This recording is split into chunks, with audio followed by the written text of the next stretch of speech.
वृक्षों को काटने से रोकने के लिए अध्यात्म समिति के पदाधिकारी और संस्थापक राजकुमार मिश्रा ने वृक्षों को महत्व को तथा उनके काटने से उत्पन्न होने वाले हानि के बारे में बताते हुए कहा कि स्वच्छ भारत अभियान में संपूर्ण भारत में सफाई का अभियान चल रहा, जिसमें सड़क के किनारे सैकड़ों वर्ष पुराने पीपल, पाकड़, बरगद, गुलर, आम, चिलबिल और भी कई प्रकार के हरे भरे वृक्ष काटे दिए जा रहे हैं, जिनसे हमें भरपूर मात्रा में ऑक्सीजन मिलती है। वहीं इससे वातावरण में ऑक्सीजन की बहुत कमी आई है। इसमें अनेक प्रकार के रोग उत्पन्न हो रहे हैं, जिसमें चिकनगुनिया, जोड़ों में दर्द, बुखार, सांस से संबंधित कुछ बीमारियां भी अधिक प्रमुख है। वहीं प्राचीन वृक्षों को काटकर पौधे का रोपण करने से पर्यावरण संतुलित नहीं हो सकता, क्योंकि सैकड़ों पौधे एक साथ मिलकर भी एक वृक्ष की बराबरी नहीं कर सकते हैं। वहीं आगे कहा गया कि जिले में कई जगह अवैध रूप से कटाई चल रही है। जिला प्रशासन और वन विभाग इससे अनजान बना हुआ। हालांकि लोगों ने इस संबंध में कई बार प्रशासन को बताया कि इसके बावजूद प्रशासन ने इस और कोई ध्यान नहीं दिया है। इस कारण लोगों में प्रशासन के खिलाफ रोष भी है। इस अवसर पर मुख्य रूप से उपाध्यक्ष किशन मोहन त्रिपाठी, कोषाध्यक्ष विजय शंकर मिश्र, अर्पिता मिश्रा समेत अन्य गणमान्य उपस्थित रहे। आज का जो माहौल है, परिवेश है, वह स्वच्छता को सर्वोपरि मानता है। स्वच्छ भारत अभियान चल रहा है और इस स्वच्छता के नाम पर स्वच्छता में बाधक जो भी चीज़ें हैं, चाहे वो मनुष्य के लिए हितकर ही क्यों न हो, उसको हटा दिया जा रहा है, मार्ग से हटा दिया जा रहा है। तो हमने इधर 10-12 वर्षों में अनुभव किया कि जो ऑक्सीजन की मात्रा पर्यावरण में थी वो निरंतर गिरावट होती जा रही है और ये जितने सघन वृक्ष हैं उसे बड़ी ही निर्ममता से काट दिया जा रहा है। और मैं यह नहीं समझ पाता कि वन विभाग क्या करता है, किसके सहयोग से वो काट दिया जाता है। तो सड़क चौड़ा होना चाहिए, लोगों की आवश्यकताएं हैं, अच्छी बात है, परंतु वृक्ष उस सड़क से कहीं ज़्यादा महत्वपूर्ण है जो हमारे जीवन के लिए आवश्यक है। अगर सड़क को बनाना ही हो तो वृक्षों को छोड़ करके उसके साइड से रोड बनाया जा सकता है। और दूसरी बात, सरकार जितनी तत्परता वृक्षों को कटवाने में दिखा रही है या वृक्ष के काटने वाले जितनी तत्परता से वृक्षों को काट दे रहे हैं, उतनी ही तत्परता वृक्ष को लगाने के लिए क्यों नहीं दिखाई जाती।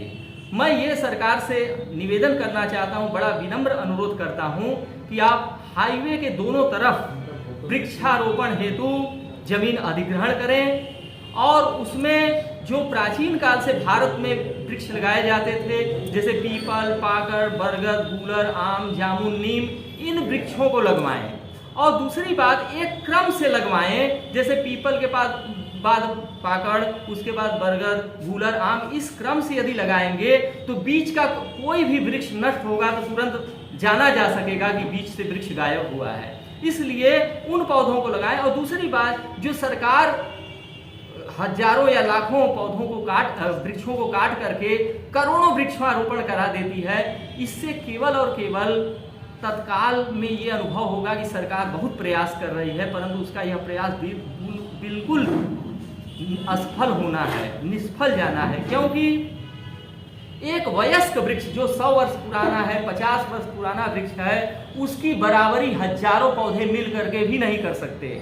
और जब तक वे पौधे 100 वर्ष में अपना वयस्क रूप लेंगे, तब तक जो जनता है वह रोगी हो चुकी होगी, कैंसर हो चुका होगा। वो हमारा जन्म से ही जो गर्भ से बच्चे पैदा होंगे वे ही जन्मजात रोगी होंगे। इसलिए हमारा सरकार से अनुरोध है कि वो वृक्षों को बचाए और वयस्क वृक्षों को कदापि न काटे।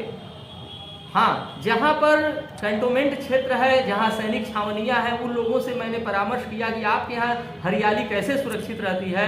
तो उन लोगों का ये कहना होता है कि अगर कोई योजना आती है तो 6 महीना पहले ही, जिस वृक्ष को काटना होता है 6 महीना पहले या साल भर पहले ही हम लोग वृक्षारोपण कर देते हैं, उसके बाद उतने वृक्षों को काटते हैं।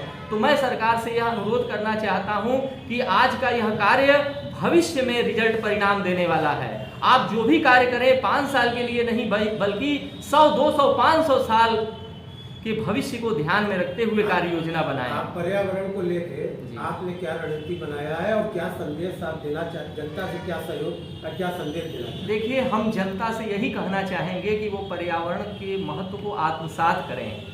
शिक्षा, पर्यावरण शिक्षा अनिवार्य कर देने से पर्यावरण का कुछ भी उपकार नहीं होने वाला है, क्योंकि जब तक वृक्षों के नजदीक बैठ करके उसके लाभ को आत्मसात नहीं करेंगे, उसको वायु को शरीर में ग्रहण करना नहीं सीखेंगे, तब तक कुछ भी हम कहेंगे करेंगे वह सब व्यर्थ ही जाएगा, उसका कोई प्रभावी परिणाम नहीं आएगा।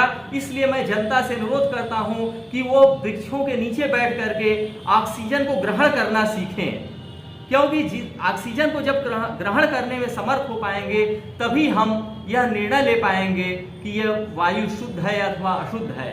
अन्यथा हम केवल चाहेंगे कि वृक्षारोपण हो जाए, लोग वृक्ष लगावें, परंतु स्वयं नहीं लगा पाएंगे। आगे की क्या रणनीति आप क्या देखिए, हम ये चाहते हैं कि सड़कों के किनारे वृक्षारोपण किया जाए और ये बगुनबेलिया या मनी प्लांट या स्नेक प्लांट इस तरह के वृक्षों को न लगा करके सघन वृक्षों को लगाया जाए। जैसा वृक्ष वो कटवा रहे हैं उन्हीं वृक्षों को, उसी तरह के वृक्षों को लगवाएं, तब पर्यावरण